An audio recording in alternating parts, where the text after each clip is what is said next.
बिस्मिल्लाहिर्रहमानिर्रहीम अस्सलाम वालेकुम। मैं हूं अरसलान वकार और आप देख रहे हैं मेरा यूट्यूब चैनल तारीख का आईना। आज हम आगाज कर रहे हैं एक मुकम्मल तारीखी डॉक्यूमेंट्री सीरीज का, जो बरसगीर की एक इंतहाई अहम और मुतनाज़ा शख्सियत की ज़िंदगी पर मबनी है। ये कहानी है जवाहरलाल नेहरू की। खामोश फ़ज़ा, हल्की सी हुआ और अलाहाबाद के एक वसीया व अरीज़ बंगले में जलते हुए चिराग। ये 14 नवंबर 1889 का दिन था, जब एक ऐसे बच्चे ने आंख खोली जिसे इस वक्त कोई नहीं जानता था, मगर आने वाला वक्त उसे पूरे बरसगीर की तारीख का एक अहम बाब बनाने वाला था। इस बच्चे का नाम जवाहर लाल रखा गया। इसकी पैदाइश किसी आम घर में नहीं, बल्कि एक ऐसे खानदान में हुई जो दौलत, इल्म और असर व रसूख की अलामत समझा जाता था। जवाहर लाल के वालिद पंडित मोतीलाल नेहरू बरतानवी हिंदुस्तान के मुमताज वकील थे। उनका शुमार इन लोगों में होता था जिनके दरवाजे कभी बंद नहीं होते थे, जिनकी आवाज अदालतों में भी सुनी जाती थी और इख्तिदार के ऐवानों में भी। घर में हर आसाइश मौजूद थी, नौकर, गाड़ियां, कीमती लिबास और ऐसी जिंदगी जिसमें किसी चीज की कमी न थी। जवाहर लाल ने वो बचपन देखा जो बरसगीर के करोड़ों बच्चों के लिए सिर्फ एक ख्वाब था। लेकिन इस चमकती हुई दुनिया के अंदर एक खामोशी भी मौजूद थी। जवाहर लाल वाहिद बेटे थे। उनके हम उम्र दोस्त कम थे। खेल कूद महदूद था और ज्यादा वक्त किताबों और तन्हाई के साथ गुजरता था। बड़े बड़े कमरों में बैठा ये बच्चा अक्सर खिड़की से बाहर देखता रहता, जैसे किसी ऐसी दुनिया को तलाश कर रहा हो जो इसकी अपनी दुनिया से मुख्तलिफ हो। उनकी वालदा सवारूप रानी नेहरू एक नरम दिल मगर बीमार खातून थी।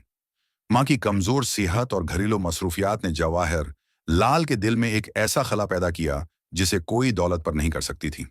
वो बचपन ही में ये सीख गए थे कि आसाइश के बावजूद इंसान अंदर से तना हो सकता है। जवाहर लाल की इब्तदाई तालीम घर पर हुई।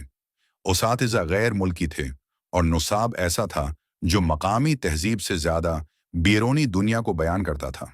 मुतालिया, सोच और सवाल ने कम उम्री में ही उनकी शख्सियत को गहरा बना दिया। वो खामोश रहते थे, मगर उनके अंदर एक तूफान पल रहा था। एक तरफ उनका घर था जहां सुकून, तहफ़्फ़ुज़ और शान व शौकत थी, और दूसरी तरफ वो हिंदुस्तान था जो गुलामी, गुर्बत और नाइंसाफी की जंजीरों में जकड़ा हुआ था। ये तज़ाद आहिस्ता आहिस्ता उनके शऊर में उतर रहा था, और यही तज़ाद मुस्तकबल में उनके फैसलों की बुनियाद बनने वाला था। ये बचपन बज़ाहिर आरामदेह था, मगर अंदर से सवालों से भरा हुआ। ये वो वक्त था जब जवाहरलाल नेहरू के अंदर एक ऐसी बेचैनी जन्म ले रही थी जिसे वो खुद भी पूरी तरह नहीं समझते थे। वो नहीं जानते थे कि यही बेचैनी एक दिन उन्हें जाती आराम से निकालकर कौम के दर्द से जोड़ देगी। ये किस्त जवाहर लाल नेहरू की जिंदगी का आगाज है। एक ऐसा आगाज जो आसाइश में लपटा हुआ था, मगर तकदीर ने उसके लिए आजमाइशों भरा रास्ता चुन रखा था। ये कहानी अभी शुरू हुई है। आगे एक ऐसा सफर है जहां ये बच्चा अपनी शनाख्त, अपने नजरिए और अपनी जिम्मेदारी से रूबरू होगा। माए अगली किस्त में हम देखेंगे कि जब यही बच्चा परदेश की सरजमीन पर कदम रखता है, तो वहां इसे पहली बार एहसास होता है कि इंसान चाहे दुनिया के किसी भी कोने में चला जाए, अपनी मुट्ठी को दिल से जदा नहीं कर सकता। अगर आपको ये किस्त पसंद आई हो तो बुराहे कर्म हमारे चैनल तारीख का आईना को सब्सक्राइब करें, वीडियो को लाइक करें और उसे शेयर करें, ताकि ये तारीख ज्यादा से ज्यादा लोगों तक पहुंच सके। मैं हूं अरसलान वकार। अगली किस्त तक के लिए इजाजत दीजिए। अल्लाह हाफिज।